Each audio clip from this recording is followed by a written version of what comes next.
Dreaming boldly is the first act of living fully, not because it's safe, but because life's too precious to live half-hearted. Every time we fall in love, we risk heartbreak. Every time we get pregnant, we open ourselves to loss, grief, and transformation. And yet we say yes again and again.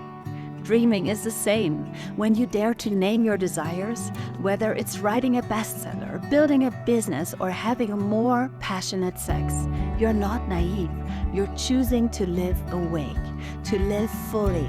So today, I'm inviting you to stop playing small, not to avoid failure, but because you deserve to live as fully as possible.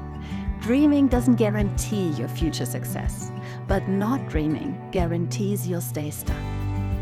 Welcome to the Doula Johanna podcast, where we reclaim our voice, our space, and our power, and learn to show up for ourselves with the same love and care we've always given to others.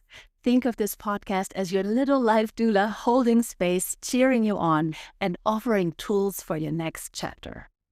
As a doula, I've learned something wonderful. Clarity shapes experience. Every time I work with a mother during pregnancy, I always ask her the same question. If you could have everything, if anything were possible, how would you want this birth to unfold? When would labor start? Who would be there? How would you feel? What would your ideal day look like from the first contraction to your baby resting in your arms? And here's what I've noticed. Some mothers know immediately. They light up and describe their vision in great detail. But most women struggle to even contemplate their dream birth. They hesitate. They say things like, I just hope it won't take longer than 48 hours since I know first births can drag on. Or, I hope I won't scream too much. I know the pain will probably be awful.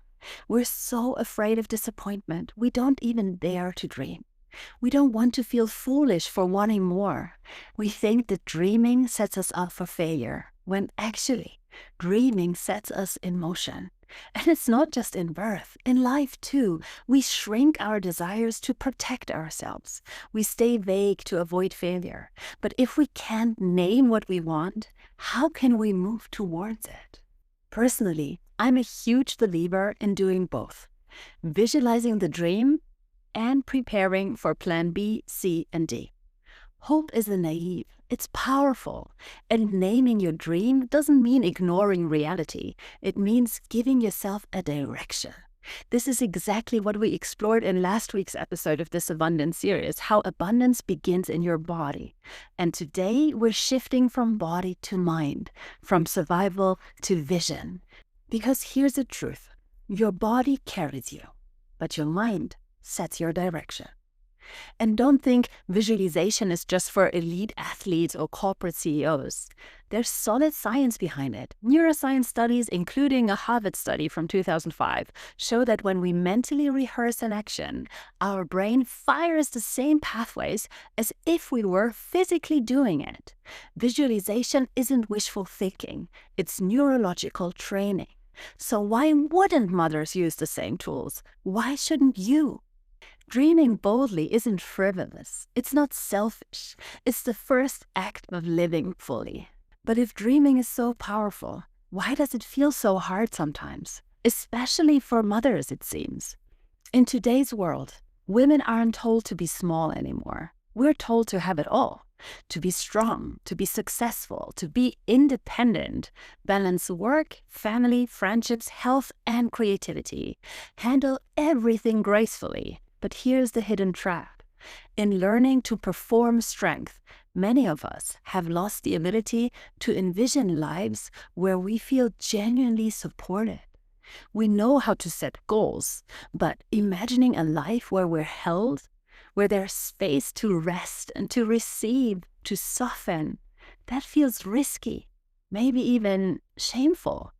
Somewhere along the way, envisioning a bigger life became synonymous with adding more responsibilities, more achievements, more to carry. But your ideal future isn't meant to be a heavier load. It's meant to reconnect you to what actually matters to you, not what you've been told should matter. When I work with mothers as a doula, I see this every day. Women can plan everything: birth preferences, school schedules, financial goals. But when I ask what would make them feel nourished, what would actually light them up, they often go silent. We've internalized the idea that fulfillment is earned through output. So even when we achieve everything, we still often feel depleted. Designing your future doesn't have to be about chasing more. It could be about creating a life that truly feeds you. Maybe that looks like space to be creative, time to be present with your children, a home that feels peaceful, a partnership that energizes you instead of draining you, passion, intimacy, feeling safe enough to let someone else take the lead sometimes. Let me say this clearly. You're not failing feminism if you long for support. You're not weak for craving rest. Naming those needs is part of reclaiming your wholeness. A flourishing life isn't built by carrying more. It's built by learning what truly nourishes you and choosing that without apology. Okay, so let's actually do this together. I want to guide you through envisioning your own ideal end scenario. Let's say 10 years from now. And if dreaming feels too hard right now, that's completely okay too. You can start where I often start, with what you don't want. I know for sure that I don't want to wake up one day and realize I'm full of regrets. I don't want to be stuck in an okay marriage where I'm constantly swallowing my truth just to keep the peace. I don't want my children to worry about me financially or feel like they need to rescue me. From there, we can slowly work towards what would actually feel good, what would feel expansive, what would feel abundant. And to make this easier, I like using the simple categories from the Wheel of Life as a guide. So as I share my answers, I invite you to reflect on yours and maybe even pause this episode after each section to feel into your own answers or even write them down. Okay, my personal ideal end scenario in 10 years' time. Thinking of category 1, which would be career and purpose. In 10 years, I want to wake up each day knowing I work only on things I'm truly passionate about, for maybe 4 to 6 hours a day, and with enough spaciousness to breathe and rest. Category 2, family. I want my relationships with my daughters to feel vibrant, joyful, and trusting. I want to honor my parents, whether they are still here or not, and feel connected to their legacy. Category 3, health and body. I want to feel strong and mobile. I want to nourish myself well. I want to celebrate my body and enjoy being alive inside it. Category 4, finances. I want to make 10,000 euros a month or more in a way that feels aligned and expensive. Category 5, personal growth and spirituality. I want to stay deeply connected to my authentic self, to speak honestly, make time for meditation, act kindly, and live with integrity. Category 6, physical environment. I want my home to be a beautiful oasis, my garden thriving, my house clear and uncluttered, filled only with things that actively improve my life. Category 7, fun and friendships.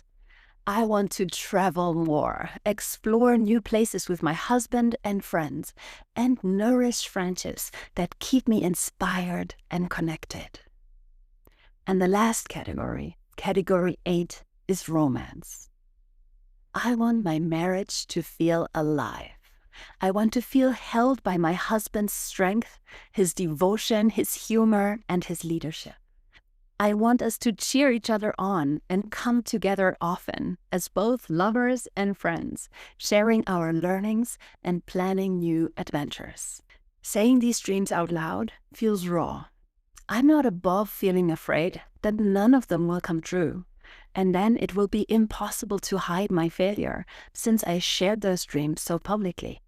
But at the same time, I believe it's important to invite abundance by letting our dreams be seen, even before things feel safe, even before we can know if there's a path, let alone see it clearly. So that was my ideal end scenario. What's yours? I would be so happy if you would feel comfortable sharing some of your dreams with me. And if all of this feels overwhelming, if picturing your future feels like too much right now, that's okay too. Dreaming, or rather imagining possibilities, doesn't always need to be grand or bold. You can start small. You can start where you are. You're allowed to whisper your hopes before you're ready to shout them. Even knowing what you don't want is a form of clarity. So be gentle with yourself. Possibility grows from honesty, not pressure. This vision we've created today isn't just a coaching exercise, it's our inner compass. Neuroscience shows us that the clearer we get on what we want, the more our brain, specifically our reticular activating system, starts filtering the world through that lens. What you once overlooked suddenly stands out. You begin noticing resources, people, and opportunities that align with your vision. So think of your dream life as your map. The clearer the destination, the easier it is for your mind and body to start moving toward it. And here's the heart of it. Your dream life matters simply because you matter. Your body is the home of abundance, and your mind, that's your compass. I'd love to hear just one detail from your dream life. What did you see today? Share it with me in the comments or tag me on Instagram at Doula Johanna. Let's dream aloud together. In our next episode, number 4 of the Abundance series, we'll get practical. We'll do a life audit together to clear the clutter and blocks standing between you and that dream. Until next week, take care and remember to be your own life doula.